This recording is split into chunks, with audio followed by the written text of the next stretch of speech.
Bienvenue dans cette émission des Logions du Pont Larron. Cherchons ensemble la lumière jusque sur la croix.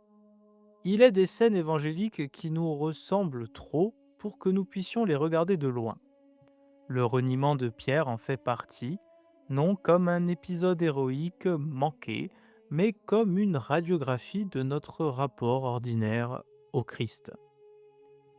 Une servante le vit près du feu, assis. Elle le dévisagea et dit: «Celui-là était aussi avec lui». Mais il nia en disant: «Femme, je ne le connais pas». Peu après, un autre le vit et dit: «Toi aussi, tu es de ces gens-là». Pierre répondit: «Homme, je n'en suis pas». Environ 1 heure plus tard, un autre affirma: «Sûrement celui-ci était aussi avec lui. D'ailleurs, il est galiléen». Pierre répondit: «Homme, je ne sais pas ce que tu dis». Et à l'instant même, tandis qu'il parlait encore, le coq chanta. Le Seigneur, se retournant, fixa son regard sur Pierre, et Pierre se souvint de la parole du Seigneur. Et, étant sorti dehors, il pleura amèrement. 3 fois, Pierre dit: «Je ne le connais pas», non parce qu'il ignore qui est Jésus, ni parce qu'il a perdu la mémoire, mais parce que cette fois le connaître ne rapporte rien et peut même tout faire perdre. 3 fois, comme une pédagogie lente du reniement ordinaire. L'esquive d'abord, la distance ensuite, puis le mensonge à soi-même et aux autres.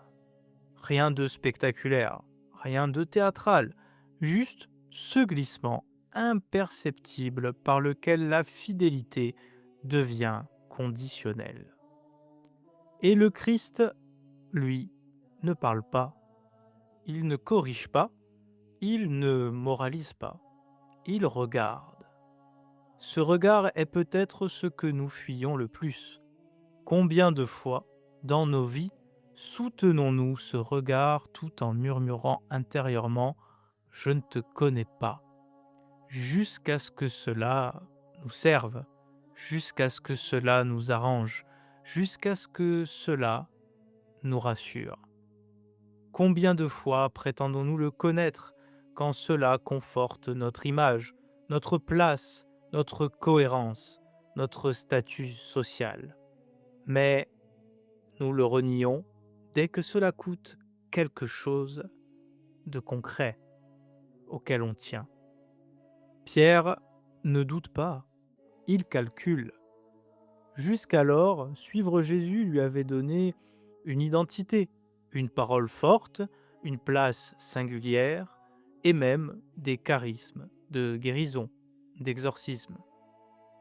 Mais lorsque connaître le Christ devient un risque concret, quand cela menace la sécurité, la réputation, la survie sociale, Pierre choisit la solution la plus confortable. Ne pas assumer extérieurement ce qu'il ne renie pas, encore intérieurement. Ce reniement-là est le nôtre. Nous connaissons le Christ tant qu'il ne dérange pas trop nos compromis. Nous le revendiquons comme héritage culturel, tradition respectable, signe d'appartenance, mais dès qu'il devient une croix réelle, un décalage avec le monde, avec notre confort, hein, alors naissent les silences prudents, les accommodements pieux, les justifications raisonnables. Dire je suis chrétien coûte rarement quelque chose. Vivre comme tel, en revanche, ça dérange un peu plus, à commencer par soi-même. Et c'est là que commence le véritable reniement, non dans la négation frontale, mais dans l'ajustement permanent au monde. Le Christ devient alors une bannière identitaire, jamais une exigence vitale.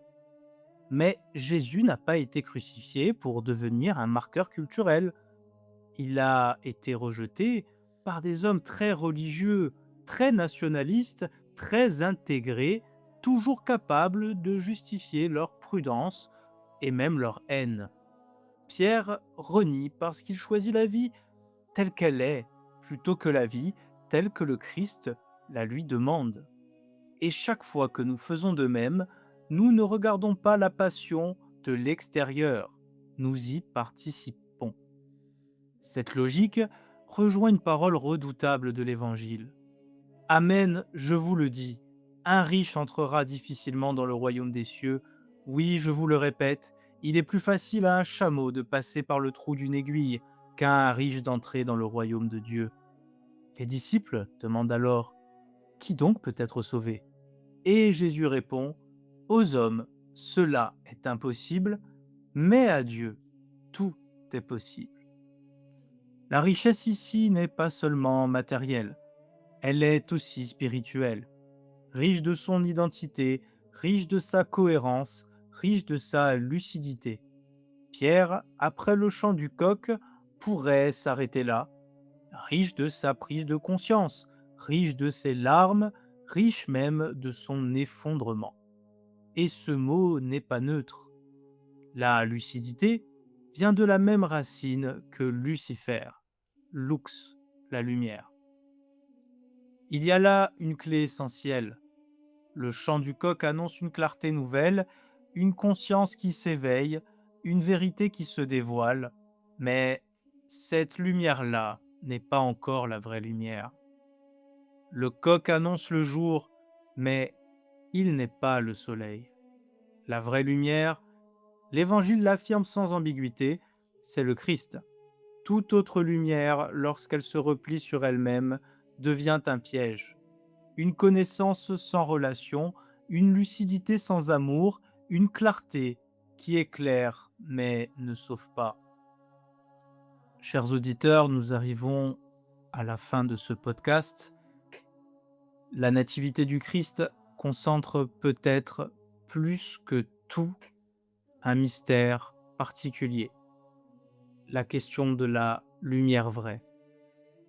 Une lumière qui ne s'impose pas, qui ne conquiert pas, qui ne sature pas l'espace.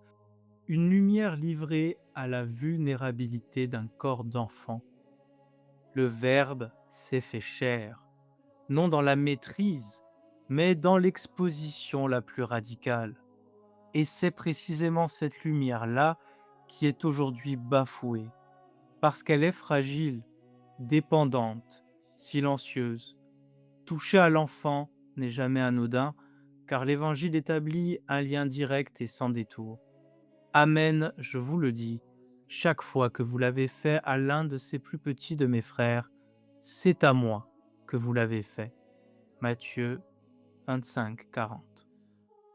Cette parole ne concerne pas uniquement les enfants visibles, sociaux ou biologiques, même s'il y aurait beaucoup à dire à notre époque sur ce sujet.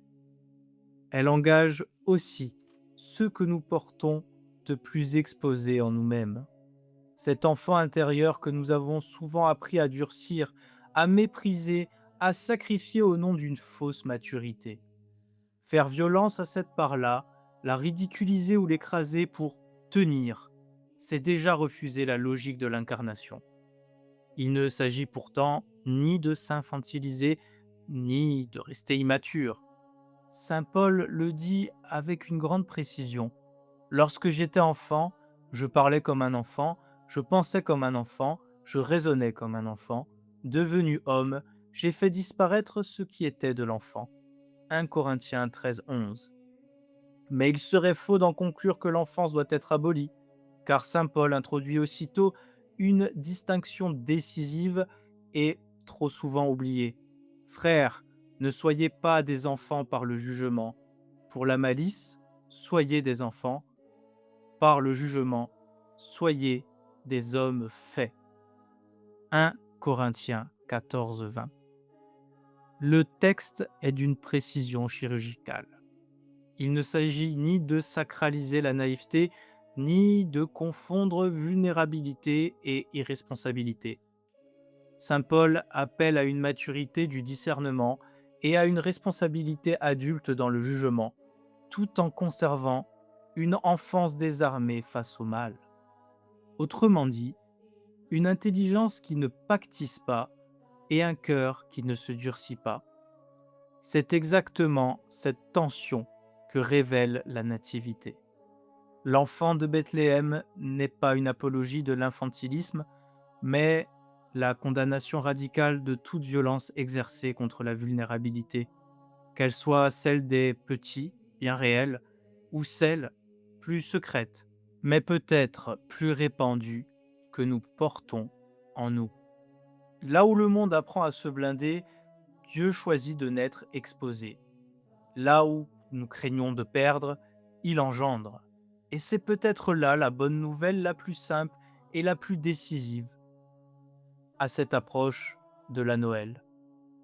Tant que quelque chose en nous peut encore accueillir cette lumière humble, tant que demeure une enfance capable de recevoir sans se défendre, alors rien n'est perdu. La vraie lumière n'écrase pas, elle relève, elle ne remplace pas la maturité, elle l'accomplit jusque dans la fragilité, jusque dans la vulnérabilité, jusque finalement dans notre humanité. Et elle continue, aujourd'hui encore, de naître là où nous pensions que tout était fini.